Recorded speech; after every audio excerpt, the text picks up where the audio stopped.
जय स्वामिनारायण विद्यार्थी मित्रों, श्री स्वामिनारायण गुरुकुल इंटरनेशनल स्कूल विद्यानगर ધોરણ 10 ના સીબીએસઈ બોર્ડમાં પરીક્ષા આપવા જઈ રહેલા વિદ્યાર્થીઓ દ્વિતીય ભાષા ગુજરાતીમાં વધુ માર્ક્સ કેવી રીતે મેળવી શકે તે અંગે જાણ કરતો વિડિયો અમે રજૂ કરી રહ્યા છીએ। તેને અનુસરવા ધ્યાનથી જુઓ। કહેવાય છે કે ઉદ્યમિની સિદ્ધ્યંતિ કાર્યાણીના મનોરથે નવી સુપ્તસ્ય સ્નેહસ્ય પ્રવિશંતિ મુખ્ય મૃગા અર્થાત કહી શકાય કે મહેનત કરવાથી સફળતા પ્રાપ્ત થાય છે, માત્ર ઈચ્છા શક્તિથી કે વિચારવાથી નહીં। સિંહ વનનો રાજા છે, છતાં એ હરણ જેવા પ્રાણીઓ એના મુખમાં આવીને પડી જતા નથી, એની પણ શિકાર અર્થે જવું પડે છે। તો મિત્રો આપણે તંતોડ મહેનત કરીશું। મહેનત કરશો ને મિત્રો? ધોરણ 10 દ્વિતીય ભાષા ગુજરાતીનો સિલેબસ અર્થાત અભ્યાસક્રમ અંદાજે ગુણભારણની માહિતી આપણે મેળવીશું। તો ગુણભારણ ગુજરાતી દ્વિતીય ભાષા ગુજરાતીનો સિલેબસ અભ્યાસક્રમ અને અંદાજે ગુણભારણની માહિતી આપણે મેળવીશું। પ્રકરણનું નામ અંદાજે ગુણભારણ। નંબર 1 મોરલી 3 ગુણ, નંબર 2 શરણાઈના સૂર 4 ગુણ, નંબર 4 જીવન અંજલિ થાવ્યો 4 ગુણ, નંબર 6 સામગ્રી તો સમાજની છે ને 4 ગુણ, નંબર 7 જીવમાં જીવ આવ્યો 4 ગુણ, નંબર 8 સુરત તો બધે જ સરખો 4 ગુણ, નંબર 9 હાથ મેળવીએ 4 ગુણ, નંબર 10 નથી 4 ગુણ, નંબર 11 દીવાન ખાનામાં 4 ગુણ, નંબર 12 જબકજો 4 ગુણ, નંબર 14 જેઠીબાઈ 4 ગુણ, નંબર 15 તે બેસે અહીં 4 ગુણ, નંબર 16 પ્રાણનો મિત્ર 4 ગુણ, નંબર 17 ટિફિન 3 ગુણ, નંબર 18 લઘુ કાવ્યો 4 ગુણ। તો મિત્રો આ હતો આપણો સિલેબસ અને ગુણભારણ। હવે પરીક્ષાની તૈયારી કેવી રીતે કરશો મિત્રો એ અમને જાણ હું કરીશ, બરાબર। ગુજરાતી ભાષામાં મુખ્ય 3 વિભાગ છે। 3 વિભાગ કયા છે? ગદ્ય વિભાગ, પદ્ય વિભાગ અને વ્યાકરણ વિભાગ। આ ત્રણેય આપણા લિટરેચરનો મહત્વનો ભાગ છે। તદુપરાંત અપઠિત પણ આવે છે। નંબર 1 ગદ્ય વિભાગ એટલે પાઠ અર્થાત લેશન।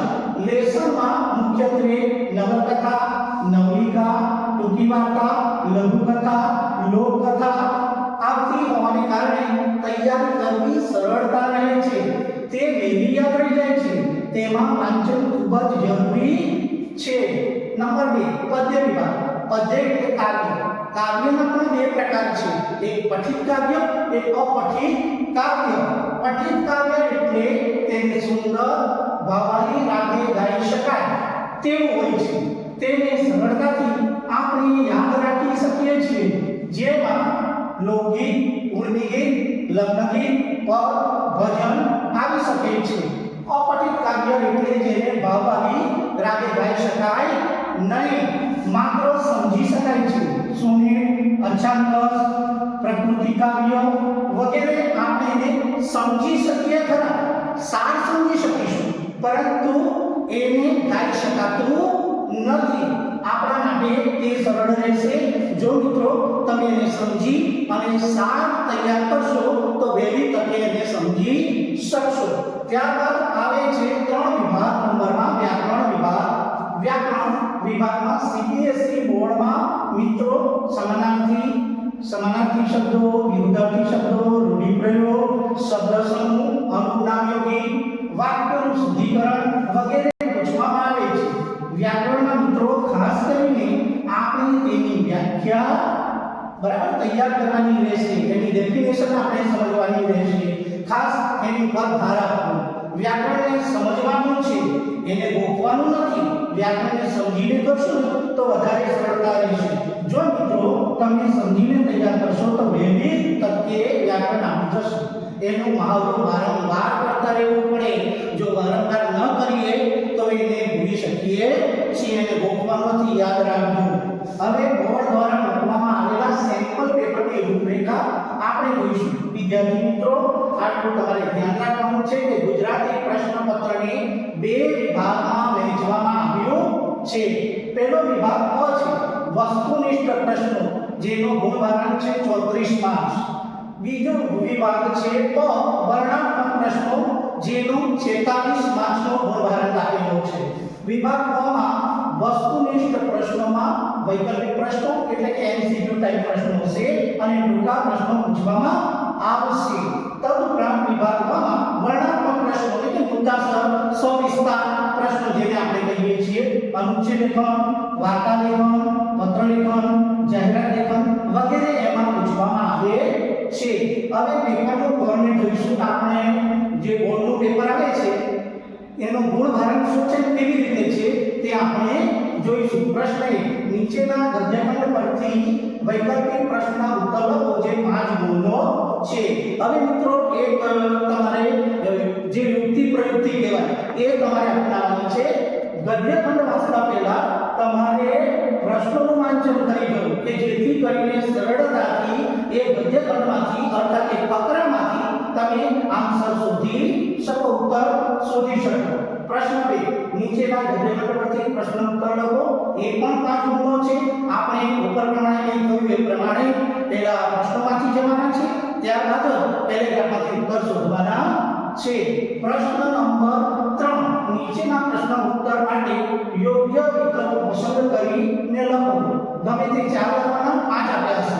જ્યાં આગળ MCQ છે મિત્રો ત્યાં આપણને આપેલા બધા જ ક્વેશ્ચન લખી દેવાના રહેશે કે જેથી કરી કોઈ પણ એક જગ્યાએ રોંગ પડે, ખોટું પડે તો સરળતાથી આપણે માર્ક્સ મેળવી શકીએ. આટલું ધ્યાન રાખજો મિત્રો. પ્રશ્ન નંબર 5 નીચેના રૂઢિપ્રયોગોમાંથી સાચા અર્થ શોધીને લખો. ગમે તે 4 ગુણ 4. બને ત્યાં સુધી મિત્રો તમારા પાઠની અંદર જે જગ્યા પર રૂઢિપ્રયોગ છે એ તમારી નોટબુકની અંદર એક જગ્યાએ લખી દો કે જેથી કરીને સરળતાથી તમે વાંચી શકો. એની તૈયારી પણ તમે કરી શકો છો.